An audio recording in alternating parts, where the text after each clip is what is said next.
I hear that you are a talented gamer. Who's told you this? The magazine. I'm reading it right now. It's widely known, they say, that Is you why are a talented gamer. I suppose. Do you play like publicly with strange? I mean, do you play? So Like, what does that mean? What I does mean, that mean? I've always sort of played games, I guess, growing up. It's been a big part of my life. There was a period of time where I entered some competitions and competed in tournaments. Did you? I did, yeah, for fighting games. So I actually went to Las Vegas for a huge You can tournament make a lot of money years these ago. days doing that. You can, if you're good enough, which I'm not, Yeah. sadly. But it is fun, and I do. Yeah, there's a few sort of communities which I'm now a part of, where it's just like-minded gamers and geeks come and enjoy and play games. And there's a gaming sort of bar. There's a couple of them. There's actually loads really near me, that's really taken off. Are there other actors who do it as well? That you know? I mean, lots of actors play games. I don't know if there are any actors who like actively compete. As sort of like. So do people show up to see Asa Butterfield's game, or do they show up? No. Oh, is that Asa Butterfield? There's been tournaments, sort of bigger tournaments I've been to occasionally. There might be sort of a group of people behind me watching me lose, whoever I'm playing against. But I quite like the fact it's quite nice to kind of not be that and just kind of like be sort of like. Yeah, I'm sure. Just among the crowd and be. Oh my God, I pay a lot of money for that experience in life. Yeah. I remember I think you probably remember this, when I bleached my hair blonde. Yeah. And I think we did some press, and I went to a tournament with my blonde hair and my jersey with my tag on the back. Yeah, it's cool. It's a cool world. Well, that also brings me to your style, because you have a very cool, or what I consider a very cool sense of style. And thanks, Gillian. You're welcome. How did that begin? Like, at what point did you actually start to kind of grow into the style that you have now? Because it's unique. I don't know. I really don't know. I think I really like Japanese clothes. Yeah. So I can draw a lot of my inspiration from there. I like a lot of color. Did that come from a love of anime? Do you think that? I don't know. I've always sort of liked Japanese culture and have been introduced to it from quite a young age, because my auntie's Japanese and my uncle used to live in Tokyo, so I would spend some time out there with them. And have always kind of enjoyed the food, their film, their anime, and their fashions. Like, I love the kind of minimal, and just the shape of it. I'm not really sure what it is. I guess I've got a good stylist who gets you, which is really, really important. Who gets me, and we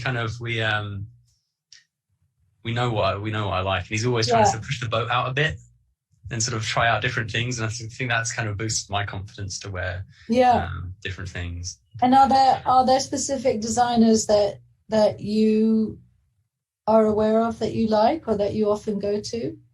I don't know. I like kind of vintage sportswear. So I go down to Brick Lane and I'll like sort of get clothes from sort of vintage shops and cool little European sports brands. Maharishi is one of my favorites. It's from Japan. It's kind of military Japanese inspiration. Very cool. I love a dungaree. Really love a dungaree. Really, I'm not sure if I've ever seen you in a dungaree. Really? No, I've got a few pairs of colourful dungarees. You know, you could start a line of dungarees. You think? I really think you could. I think that's quite a unique thing. Well, dungarees are I don't know if they're very in, but I feel like a lot of people are wearing dungarees these days. And you can get some really cool ones. I bet. Okay, this is an idea. I have to come up with a catchy name for my dungaree line. Oh, I think that will be easy. Yeah.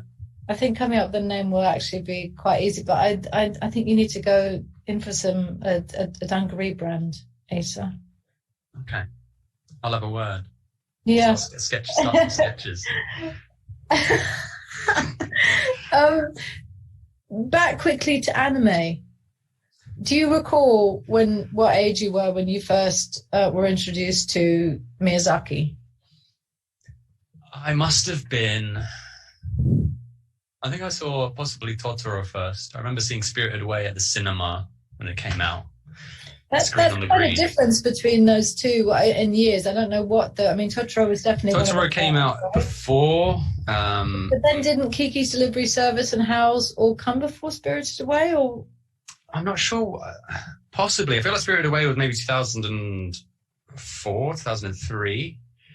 But there were a few made before that. Because I think Nausicaa was like their first under the Studio Ghibli name. Right, yeah. And I remember my uncle giving me the manga for them when I was younger. I gave them to my brother, and then he passed them down to me.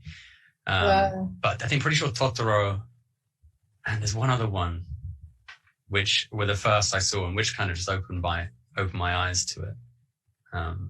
Yeah. And ever since then, and then my uncle gave me the box set. There was this anime called Neon Genesis Evangelion, which came out, I think, in the 90s. And that was the first kind of anime series I'd watched. And there's this kind of mecha robot about this young boy who kind of got to save the planet. It's really good. It's really dark.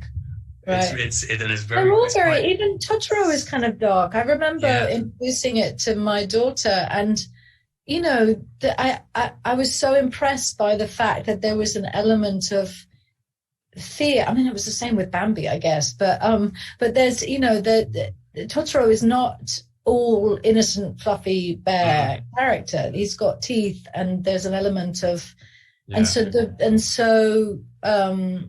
oh my gosh, what's the young girl's name? Me in Totoro. Yeah. Mits. Mai is the older sister. I can't remember. But when she goes to see him, you know, that she's courageous in her, you know, in her solitary adventure because of the fact that it's an unknown and slightly scary. And I always thought that was it was an understanding of you know, a deeper understanding of children's imaginations and what they have to overcome in terms of dreams. And I guess that's the basis of fairy tales, etc. But Spirited Away too I saw it again quite recently. The first time I'd seen it in ages, and I'd forgotten how dark it was. It's so dark. And Princess Mononoke with all this, I mean, there's like worms and the... Yeah. I remember geeking out when you invited us all for dinner over your Princess Mononoke. I think you had, is it one of the cells or something? One of the cells, yeah. And that was like, blew my mind, because that's possibly my favorite Miyazaki film, is Mononoke. Yeah. Very, very proud to be a part of that world in a tiny, tiny way. I think I might be done. I feel like we've covered all the bases. We have. It's been lovely, actually. Good. I'm glad. Is there? I mean, we've got a bit of press to do together potentially in the fall, but I think all I've seen of season 3 is what one sees in, or you know, when you're doing ADR, which is probably similar to you. So it feels like there's a gift that's arriving at some point in September where we get to see. You'll get to see all the work that everybody's done. Yeah. No, I'm excited. excited. I love that. It's scary, but it's yeah. I'm excited. There's some very funny scenes. Me too. This season. Yeah. Cool. Well, thanks for the chat, Asa Butterfield. Well, thank you, Gillian. It was lovely to catch up. Same. Yeah, we'll see. I'll see you in September, I'm sure, one way or another. No doubt. And good luck till then. Thank you. Stay safe. Yes, and you. Lots of love, and catch up soon. Okay.